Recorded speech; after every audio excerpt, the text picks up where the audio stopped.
despite having all the money. This is what the wealthy don't buy. We assume that once someone becomes rich, they buy more stuff, more upgrades, more luxury. But wealth doesn't always express itself through accumulation. In fact, the deeper someone gets into real wealth, the less they're interested in buying things that don't serve a purpose. Being rich isn't about spending freely. It's about spending intentionally.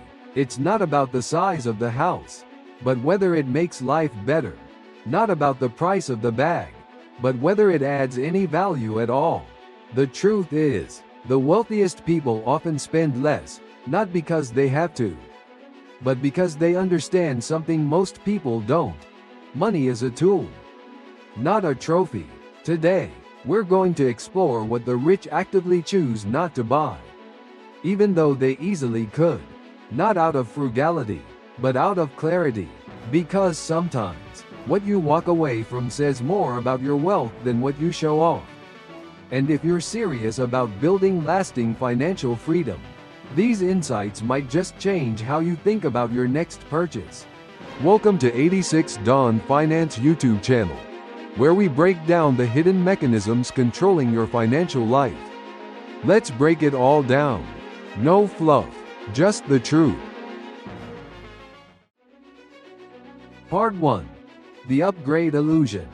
In a world that sells us the latest as the greatest, resisting constant upgrades feels countercultural. Every year, we're nudged to replace what still works: phones, laptops, appliances, even furniture, all under the illusion that new means better. But the wealthy know better. Wealthy individuals rarely chase upgrades for the sake of novelty. They understand the difference between functional value and marketing hype. That new $1.200 smartphone? They're still using the version from 2 years ago because it calls, texts, navigates, and runs their apps just fine. As the Wall Street Journal points out, the truly rich aren't seduced by product cycles. They buy based on utility, not urgency. This mindset isn't about being cheap. It's about being clear. The wealthy recognize that upgrading isn't just a financial cost, it's a distraction. A distraction from goals, from discipline, from intentional living. Instead of playing the endless replacement game, they use what works, maintain what they own, and reinvest what others waste. Because wealth isn't built by following trends, it's built by resisting them. Part 2. The cost of cheap. There's a hidden expense buried in cheap things, and the wealthy have learned to spot it. While many believe they're saving money by buying the lowest priced option, the wealthy often walk the other way. Why? Because they don't buy for today's price. They buy for the total cost of ownership. That $30 kitchen appliance might look like a bargain, until it breaks within a year and needs replacing. Do that 3 times, and you've spent more than the premium option that would have lasted a decade. According to Consumer Reports, high-quality products not only perform better but also last significantly longer, making them more cost-effective over time. The wealthy understand that durability is value.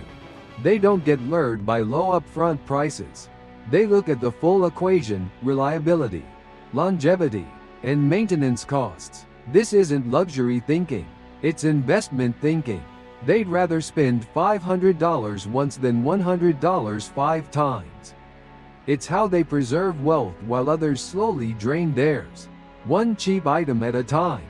Because the truth is, buying cheap isn't always smart. Sometimes, it's just expensive, delayed. Part 3. Escaping the trend trap. Trends have a short shelf life, but long-term consequences. What looks stylish today often looks outdated tomorrow. And wealthy individuals know better than to anchor their spending to fashion cycles or social validation. They don't redesign their homes every time a new color becomes popular on Pinterest. They don't replace furniture just because a celebrity switched aesthetics. Instead, they invest in timeless choices, pieces built on craftsmanship, comfort, and function.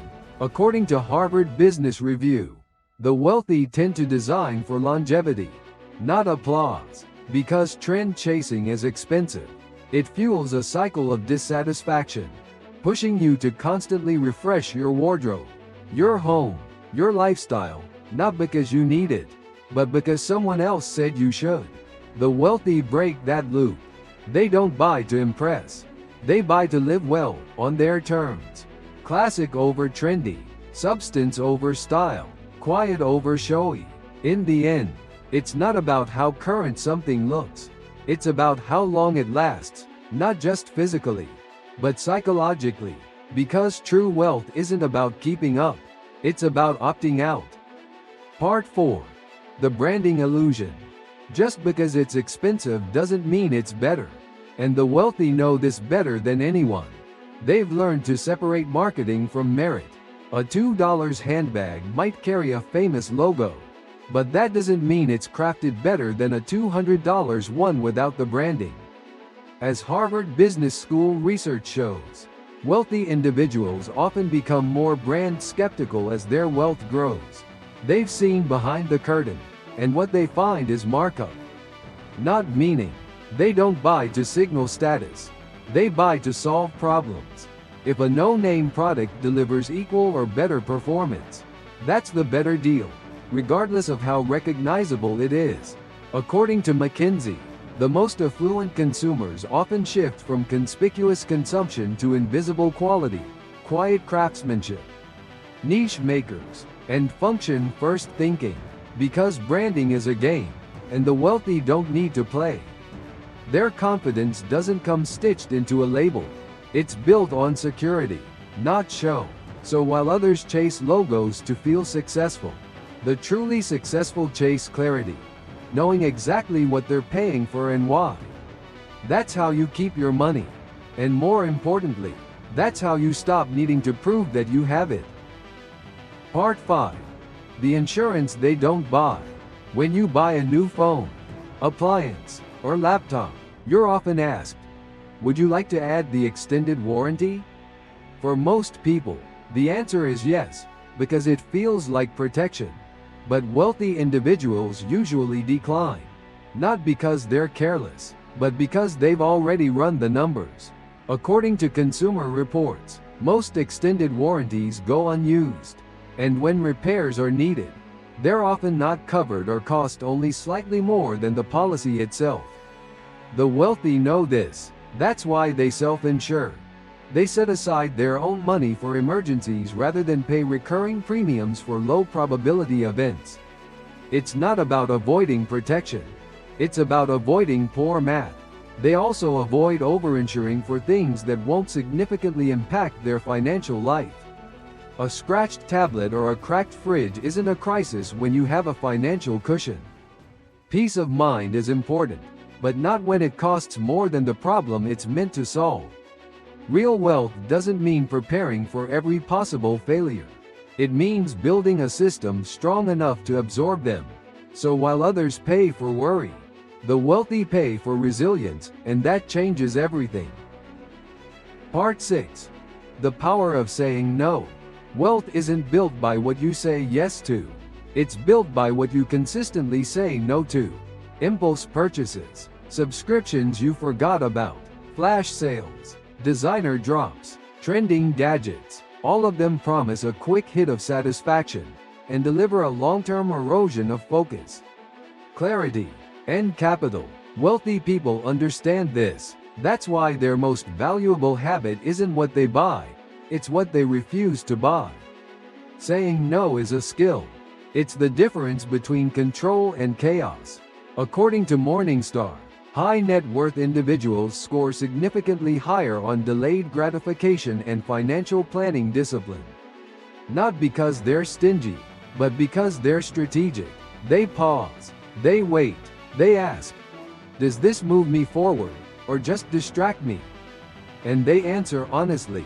That discipline doesn't disappear once the money arrives. In fact, it becomes even more critical. Because the stakes are higher, the distractions louder, the cost of a bad yes greater. Real wealth isn't loud, it's quiet. It doesn't show up in bags or gadgets. It shows up in margin, in space, in the freedom that saying no creates. And that's a kind of richness you can't fake. Conclusion. Wealth is what you walk away from. Being wealthy isn't just about what you can afford. It's about what you're wise enough to walk away from. The most powerful financial decisions are often invisible. Not buying the latest phone. Not signing up for that subscription. Not chasing the trend. These aren't sacrifices. They're signals. Signals that your money works for you. Not the other way around. Wealth isn't loud. It doesn't need to prove itself. It shows up in choices. In clarity. In the ability to say, that doesn't serve me, and I don't need it. And the truth is, you don't need millions to start thinking like this. You just need a shift in mindset. Every purchase is a vote, not just for your bank account, but for your future. Spend with intention. Pause before default. Build not just a portfolio, but a life that feels light, stable, and entirely yours. Because the richest people in the room aren't always the ones showing it. Often, they're the ones spending the least and walking the freest. That's real wealth. And you can begin practicing it now, no matter what's in your account. Please note that 86 Dawn Finance does not offer advice on taxes, legal matters, investments, or finances. The content is intended solely for educational purposes and should not be considered professional advice. For personalized guidance, please consult your own qualified advisors. Although the information has been carefully researched and reviewed, it may not represent the latest legal or financial updates. Viewers are advised to confirm the accuracy and timeliness of the information, particularly before making any major financial or legal decisions. Until next time, stay informed, stay empowered, and stay our 86 Dawn Finance channel.